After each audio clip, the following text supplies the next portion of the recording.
Well, what is going on, everybody? It is your boy Sir MC Koi, and it is finally time to reveal which team I am going to be using in Madden 19. I posted a video yesterday kind of highlighting my options, and I appreciate everyone who voted.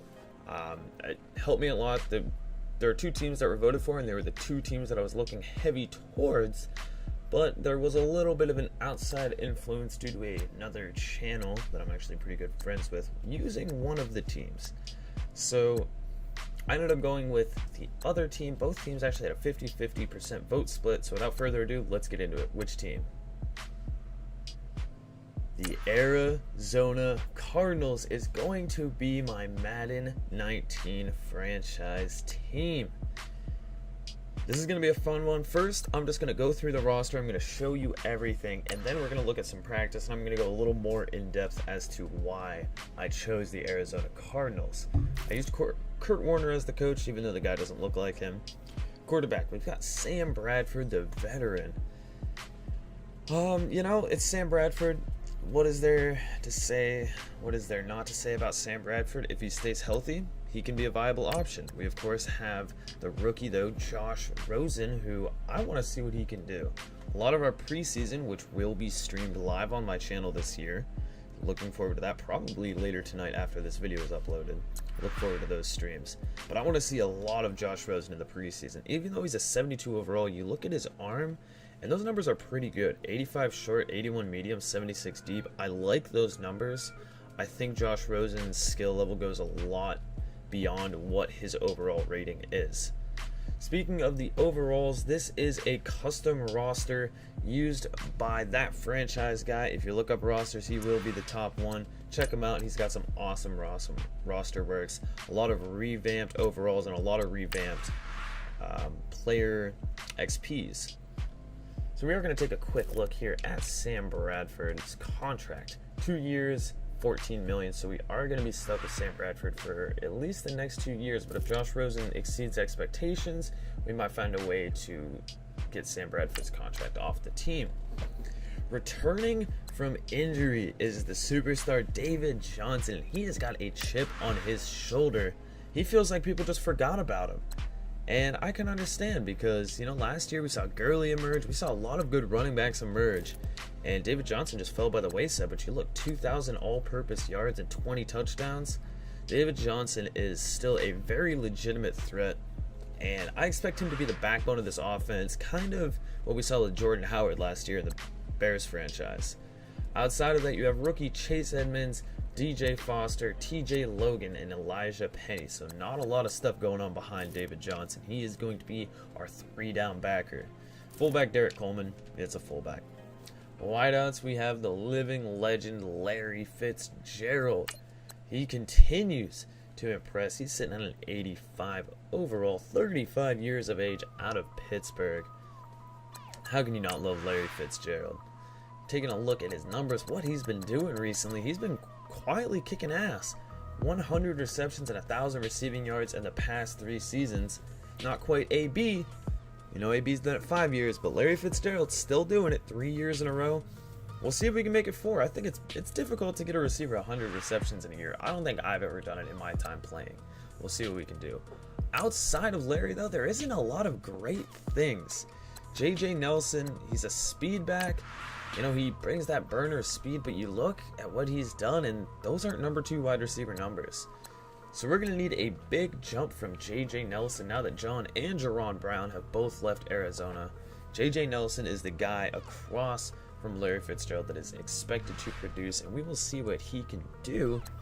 And then in the slot out of Texas A&M, we have the rookie Christian Kirk. This is a player I'm excited about. I love receivers. I love developing receivers, and Christian Kirk is one of those guys that I expect big things from. One thing that happened in the Bears franchise was a lot of receivers came out of nowhere and blew up. We had all these no-name receivers, undrafted guys that popped off. Christian Kirk, though he's not undrafted, is still a rookie, a young guy, and I'm pretty excited to develop him and see what he can turn into. I expect Christian Kirk to be a beast in the slot for us this year. Big things coming from Christian Kirk. And he can also return kicks, which I'm going to be using him quite a lot for. Outside of that, there isn't there isn't a lot of great stuff behind him. Bryce Butler is probably the best receiver outside of those three, and that is why he's, of course, our number 4. Tight end is another position that needs to be addressed sooner rather than later. We have the veteran Jermaine Gresham, 30 years of age, sitting at 76 overall. He is serviceable, but you've got to believe that there are better options out there. Looking at what Jermaine Gresham has done in the past, it's not pretty. Hasn't broken 40 receptions since 2014, only 5 touchdowns in the past 3 years. We're going to need a bit of a career resurgence from Jermaine Gresham if he's going to be our main tight end, because outside of him, there is not a lot going on, and we do have him for 3 years at a pretty reasonable rate, but 3 years for a 30-year-old tight end, you better produce. Outside of him, you got the speedster Ricky Seals-Jones, Gabe Holmes. Not a lot. Bryce Williams, a rookie, Andrew Voller, and Aaron Brewer, who is basically going to be a cut. Offensive line is another work in progress. Most of this roster is a work in progress. DJ Humphries has the potential to grow. Mike Iupati, the veteran, has probably seen better days. Another veteran who has definitely seen better days is AQ Shipley, but we do have rookie Mason Cole here, who will end up being moved to right tackle. After I went through and looked at the offensive line again, I realized he could be better utilized elsewhere. Justin Pugh is our starting right guard, a veteran and arguably our best player on the line, coming out of the New York Giants. And yes, Andre Smith was the starting right tackle, and I quickly realized that that was not going to do, so Mason Cole is going to get moved over to the right tackle spot. There he is, sitting at a 70 overall. We're definitely going to be starting him over Andre Smith. That's without a doubt. The rookie needs to be started, and Will Holden will just very quickly be moved to center, just so we have, even out the depth. We don't need a bunch of depth guys in one position, so we move him to center, and there we'll have new depth there. Moving on, left end, Robert Kindici, I believe that is how you say it, to starting left end. He was buried in the depth chart at defensive tackle, where he was like a 65 overall. I know he has not produced, but I do not believe that Kindici is a bust quite yet. I believe that he could potentially have a chance to take over a starting role, and if you look, we don't really have anything much better at left end, so why not give him a chance? I think Robert Kindici could be a very sneaky good player for us. I'm not going to say 10 sacks, but I think if we can get like maybe 6 sacks out of him 1 year, it'd be good. Opposite of him is the veteran Chandler Jones. Now this is a man that we expect big things from. We're going to take a look at his stats here real quick, and he has been producing. Coming off of a 17-sack season, 3 years in a row with 10 or more sacks, Chandler Jones is an animal. This man deserves more recognition around the NFL. Chandler Jones is going to be a beast for us, and I hope to see him continue to do the same thing. Still pretty young, sitting at 28 years of age. He's got some time to play. Defensive tackle, you do not see Onyemata here, but it will be David Onyemata and Corey Peters, along with Olsen Pierre. Olsen Pierre will be, of course, our third, and you see where Kindici was. He was buried at the bottom of that depth chart. We moved Marcus Golden back to left outside linebacker, playing the 4-3 style. Middle linebacker, we have Josh Bynes, but it will be Hassan Reddick, moved to middle linebacker with that 88 speed. He will be our starting middle linebacker. I want to see big things out of the second-year player there. Right outside linebacker, the safety convert, Dion Buchanan. Again, an undersized guy for the position, but with that 88 speed, he can hit. Really great coverage guy. I expect big things from this middle linebacking core, despite being a little unheralded.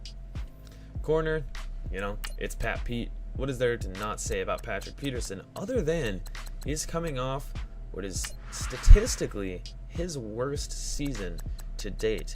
Career low in interceptions with just 1. I want to return him to that 2012 form where we got 7 picks. We need Pat Pete to be huge for us. He is still a superstar player. We need to see that superstar player on this defense. Outside of him, again, it's not looking great. We have cornerback Jamar Taylor and rookie Christian Campbell coming out of Penn State. He will be our starting slot corner. So again, a position that could definitely use some attention. Free safety, we have Antoine Bethea, the veteran. He will be starting over Trey Boston, who, shockingly to me, got a major ratings drop in this roster, but I'm going to go with it. And then starting at strong safety, another second-year player that I expect big things from, Budda Baker. Turns out I spoke a little too soon earlier in the video. We are going to be trading here for David Onyemata. The Saints need a middle linebacker, so we're going to send them Josh Bynes, who will not be starting, in a 7th round pick. We'll see if it works. And surprisingly, that one does work. I'm interested to see how the trade aspect of this game does work. And of course, we will be picking up Carlos Dansby to fill in that veteran backup spot. So now we're just going to be showing some practice here, and I'm just going to talk about what kind of led me to choose the Cardinals. Last year when I did the Bears, it was surprisingly easier than I thought it was going to be. I mean, we made the playoffs almost immediately. This Cardinals team is not a team that is going to be fitting that mold. You look at some of their best players. Larry Fitzgerald will be retiring more than likely after this season. David Johnson, even though he's still a stud, is coming off of a bit of a question mark because of that season-ending injury he had back in week 1 last year. David Johnson is arguably a question mark.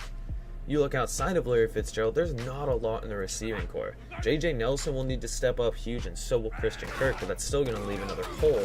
David Johnson, there's not a lot of depth behind him. If he were to get hurt again, our running back position is screwed. Quarterback, you've got Sam Bradford, who is viable, but there's no way he's the future. So, there comes the question, how soon do you start Josh Rosen? Which is going to be a big part of the preseason. We're going to determine whether or not Josh Rosen is ready. You turn to the defensive side of the ball, and there's not a lot of real stud players. There's some young guys in positions ready to grow. We've got Budda Baker, we've got Hassan Reddick, we have the potential. We have Kimdichie, who could potentially grow. But really, the only 2 studs on our defense are Patrick Peterson, who again is coming off of a career worst season, and Chandler Jones, who is expected to continue to be able to put up 10+ sacks in a season. So this is a team with a ton of holes. You look at the linebacker position, they're young, but they're unproven. Are they going to grow? You look along the D-line, you've got Chandler Jones, but defensive tackle is a point that needs to be addressed. Corners outside of Patrick Peterson need to be addressed. Free safety with Antoine Bethea, if he's not a long-term solution, another position that needs to be addressed. Almost the entire offensive line, and then our tight end position. There is a hole in just about every single position on this team.